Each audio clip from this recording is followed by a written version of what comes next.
Classroom of the Elite Year 2 Volume 4.5. This was my most anticipated point .5 volume, probably because this was the first time that I had to actually wait for the release of an point .5, but also because one motherfricker from Reddit posted this picture. Yes people, gaze your eyes upon this piece of art, the scene long awaited by many. Ayonkoji Kiyotaka, playing piano. Finally. Him playing piano is a scene that has been talked about since the first release of the anime, and that feels like a decade ago. But, with all that, I still would have preferred if it was done in a larger capacity, with a bigger audience. Not just a creepy man in his 40s and a tsundere sensei. Still happy though. It was almost a farewell for Tsukishiro. And yes people, I regret to inform you that Tsukishiro has resigned from his position of chairman of the school. I wanted to get this out of the way first. It was a huge loss for the school. After losing Tsukishiro, they don't know who will harass the students and embarrass the other teachers. So obviously Tsukishiro failed in his mission and hence had to go back to whichever hole he crawled out of, so from the next volume, we won't be seeing him anymore. Honestly though, I do expect a parting farewell speech from him, and then Chabashira sensei and the class A Machida sensei to T-pose on him. But it does also give rise to some questions. What about the other teacher? The teacher of the first year class, D. I mean he is with them, and to my knowledge he was also the one who beat Ikika Amaswa. Will he be gone too? I don't know. Anyways, let's start from the beginning of this volume. We have a plain prologue that looks like an essay on the topic, the change in youth these days. Written by a morally abiding student. And then there is the talk about romance, Kazushi Ike has scored. We saw that in the previous volume. And Komiya, who had invited Shinohara in his group, was left high and dry, with a broken leg for his loneliness. I must admit I had some reservations regarding Komiya. When he invited Shinohara to his parties I thought for sure that he had some ulterior motive. I believed that. But turned out nope, that's not it. He actually likes her, and is also a good person who supported Ike and Shinohara's new love life. And well did the clique threatening, if you don't take proper care of her or else, thingy. He did that too. See, all in all this volume really just expanded upon the plot points of the volume 4 and managed to wrap it up in this volume. Nicely or not, that's up to you to decide. But I liked some of it. For example, Nagumo not whining cause he fell unconscious from a blow from the Ayano god. And then Kuenji, the solo player, scored first and the third year group placed second. Honestly that's well deserved. I mean if you can't clutch the win just cause your leader was out for a few minutes then you as a group don't deserve to win at all. And after that Nagumo was very salty about that, but he didn't pick a fight with Kuenji after. Oh no. This fricker finally realized who and what Ayano god is and dispatched the entirety of the third years to keep an eye on Ayonkoji. To make him feel uncomfortable. I have many things to say about that, but first of all let's take a step back and take a look at this situation. All the third years are paying attention to Ayonkoji, and regarding him seriously cause he is someone who Nagumo wants to fight. All the first leaders know about the bounty placed on Ayonkoji and hence now that the first year and the third year know that Ayonkoji is a big shot and someone special. We can even say in the entire school everyone, literally everyone except the class D knows that there is something special about Ayonkoji. Except the class D, the class Ayonkoji is in. That class believes it's all part of Horikita's plan. That yes, Horikita has led the class to victory, she is the leader, and there is no second shadow leader that everyone else has been talking about since freaking volume 7. Class D, now actually class C, still knows jack shit, and they just ignore this man. If that doesn't change by the next volume, I swear I am just gonna be rooting for the other class to win, because they don't deserve to win. Hopefully, or most likely, no it has to change in the next volume. Cause shit is gonna down in the next volume. But before taking extensively about that, let's being back the topic about the third year student. So basically to Nagumo's knowledge Ayonkoji is a guy who goes to extreme length to lay low and not stand out. So Nagumo does the absolute opposite and has the whole student body composing of the third year pay attention to Ayonkoji, to make him feel uncomfortable, to unnerve him. When I first got to know of that, I felt it wouldn't work at all. I mean Nagumo thinks he can make Ayonkoji comfortable because he is some socially awkward kid that doesn't like being in the center. But Ayonkoji is actually someone who has grown up in a scientific, sort of, facility where he has been constantly monitored, from when he was an infant actually. So obviously he is not gonna be that much affected by it, right? But apparently not, cause Ayonkoji is not used to being monitored like that, but through a one-way glass, so he is not really used to it. But man, I could have sworn that in volume 7.5 Ayano God talked about not being affected by being watched cause he is used to being monitored. But then again it is unnerving to be constantly watched, or maybe Ayonkoji is lying in his monologue as always. One way or another I doubt Ayonkoji is much affected by it. But the one person most affected by it appears to be Kiriyama. I mean after we get a thigh-full shot of Karaiyuan, just causally showing off her superiority, Kiriyama goes on to somehow blame Ayonkoji, he in return doesn't care of course. But still Kiriyama is now officially in bed with Nagumo, as he once so eloquently putted it. And Ayonkoji is now officially Nagumo's arch-nemesis. Quite interesting, their battle will be legendary of course, why cause the first crossfire has led to the injury of the already battered Ichinos. No matter who your waifu might be, you have to sympathize with Ichinos on this one. This woman has not gotten a single W. In this whole second year, it's been a series of constant L's for her. Now in fact she is even in the D class. And if that wasn't enough she received the response to her confession that she made in the previous volume. Now everyone knew that she was gonna be rejected. Of course Ayonkoji is going out with K, but somehow she was even more brutally rejected, because Nagumo was the one to inform her of that. Nagumo interrupted and told Ichinos about how Ayonkoji was dating K before Ayonkoji could say that himself. And that does put a crack in their relationship, although Ichinos is very nice so I doubt she will hold it against him. But that's not even the worst part of it. The worst part of it all is Nagumo. Because if there is anything that I know for sure about this character, it's that he seemingly likes to play around with women. He is that creep. And Nagumo is doubtlessly gonna take advantage of this, and somehow use this to make advancements on Ichinos, cause this man has been trying to do that since the beginning. He even accepted her into the student council cause she was cute and then proposed the deal to be her boyfriend in exchange for points back in volume 11. Needless to say this man has been trying to get into Ichinos' pantsu for a long time. And I just fear he might make something of this opportunity to do so. And speaking of people trying to take advantage of this situation, there is also Tsukuyomi, who has talked to Ichinos about it and warned her about the potential danger of Ayanokoji. See that way she gains more trust from Ichinos when she got rejected. Obviously Tsukuyomi is trying to cash in KN this opportunity, and I don't really want to see Ichinos just being taken advantage of anymore, she has suffered enough. But if I had to choose one, Tsukuyomi would at least be better than Nagumo. And Tsukuyomi also has her eyes on Ikika, she has got tails on her. Although of course Ikika being a white room student notices it. But there is one character that Tsukuyomi kinda of mentioned that was successful tailing her.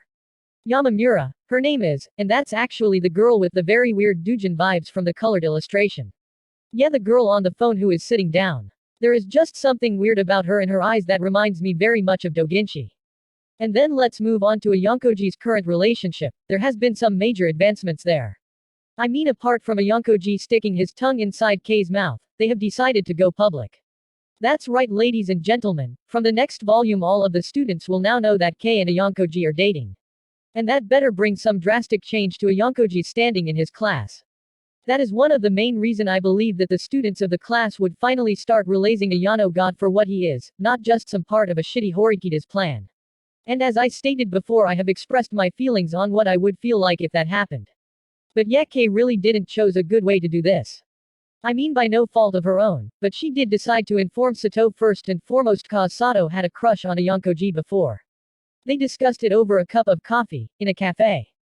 Absolutely butchered my boy Harada in that conversation by the way, herbivorous and didn't take the lead with the woman. My man got called beta, although it's safe to assume at this point that he is gay, at least for Ayonkoji, so he has classes full of girls crushing on him and he doesn't give a shit about that and it makes him the ultimate sigma male. And anyways in the process of sharing that information with Sato. The information also got leaked to a group of third-year girls, they then passed on that information to Nagumo, who then used that information sneakily to his advantage, and absolutely ruined Ikinos's heart. Well to really know about Ikinos's heartache we will just have to read the next volume. Anyways yeah, something about Sato too, Sato is still trying a bit of this and that with Ayonkoji, naughty woman. But really can't really blame her, it's as they, once you find the T-Rex, you never turn back. But yes they had a treasure hunt competition in the ship, which by itself wasn't really as impactful, but we did get some interesting conversations out of it. Mainly Nanas's. See Nanas's case is quite simple, if you would remember in year 2 volume 4 when Ikika Amaswa turned up with a stick in her hand. Even at that review I mentioned that it wasn't Ikika who was holding up that stick, it was some other student, and Ikika took the stick from that student.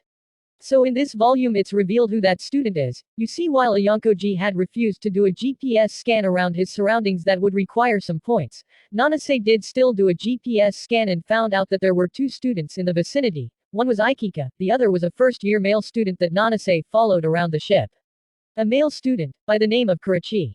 See, Kurachi might or might not be important. I lean a bit more towards the side of him not being important, cause all he did was provide some valuable information. Kurachi was told that he would be given private points if he hurted a Yonkoji, and that was even before the exam was played, and Kurachi said that he was told to do so by Utomiya, the Class C student who we know for sure is a snitch. We saw that in the previous volume, talking to a radio to someone about how it has gone according to plan. Someone that is not the lollipop suicidal girl who is leading Class C at the time. And see, here is where the confusion from the previous novel is finally resolved. See, there is one other major reveal that took place in this volume that explained everything. And that is that the other White Room student is Takuya Yagami. He looked shady from the start, let's be honest, but he is more menacing than previously thought. I mean, Ikika was actually scared of him, like she is really strong, but she knew that Takuya could just really beat her. She even mentioned that Takuya might be able to beat a Yonkoji in a physical fight, and her opinions aside, that actually means Takuya is just one hella of a strong guy. And he is also the White Room student that wants to murder a Yano god. I mean, we saw his monologue before, where he clearly mentioned he was the best among all the children in his generation. So yeah, he is the commander, the chief if you will. And he has got Utomiya working for him. Just like he blackmailed Kushida, he has also blackmailed Utomiya into working for him. That's something we know from the conversation that took place between Ikika and Yagami. Somehow Utomiya is protecting Tsubaki by working for Yagami, cause Utomiya is actually a good guy. He just wants to protect his classmates. What he doesn't know is that Yagami has also had his classmate expelled, for which Utomiya naively blames Housen. So Yagami has everyone in his palm. He also has Nanase, who has received misleading information from Kuruchi about Utomiya in a lost goose chase, cause Utomiya is an unrelated party. He also has Ryuan, who was busy finding out who pushed Komiya from a cliff in this wild goose chase. Something a Yonkoji knowingly avoided, by the way, cause he knew it would be just a distraction. But Yagami has very different plans for Horikita. He has given her actual clues so that he can be found out and compete against a Yonkoji openly. No way that Tsukishiro is gone, nothing is holding him back, and he is just down for it all. But Horikita also managed to find out this whole other guy. See, in her chase to find the person with beautiful handwriting, a chase Yagami deliberately set it up so it will lead up to him, Horikita ran into this other class, a guy, who is, according to the almighty Kanzaki, the only guy worth knowing in the first year. Obviously he doesn't know about the other shit that has been going down. Anyways, that guy's name is Kyo Ishigami from first year class A, and he is pretty weak. In OVA and also IRL too, because Ibuki was ogling younger students in the poll and has confirmed that Ishigami doesn't have much of a body. Although OVA says he is pretty smart, I wonder if he is a gamer. So we have talked much about what has happened in this volume, but let's talk about the fresher plot points that have been introduced in this volume that will be followed in the next volume. First is the next special exam. So the next special exam is something Chabashira and Hoshinomiya sensei have played before. It seems to be quite the cruel exam, and something for which Hoshino hates Chabashira for. But let's not get too hung up on that. In the next volume we will also see an legendary alliance of two people that have time and time again been ignorant and failed.